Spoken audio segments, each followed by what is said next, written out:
Most of you know the story of Joni Erickson-Tada. She became a quadriplegic after a swimming accident at the age of 18. But when she was in rehab in Baltimore, Maryland, she had 3 other roommates, and one of those was this young teenager. She was 17 years old, Denise Walters. She was a 17-year-old cheerleader at her high school. And she was walking up the stairs in her school one day when her legs felt weak and she collapsed. And she got up and she felt weaker and weaker, so she went home and took a nap. And by the time she woke up, she was paralyzed from the waist down. A week later, she was paralyzed from the neck down. A couple weeks later, she was blind. They found she had a rare form of rapid progressive muscular sclerosis. She was placed in this room with Joni Erickson-Tada. When she was there, she could barely talk.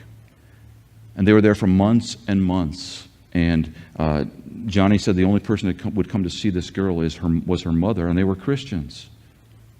And her mom came and read her the Bible every evening, and they prayed together till the night she died.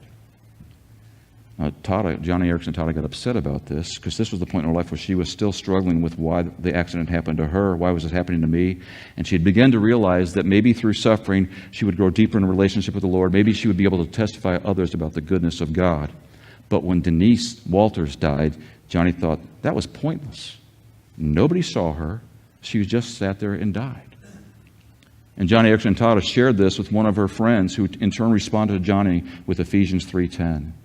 That through the church, the manifold wisdom of God might now be made known to the rulers and authorities in the heavenly places.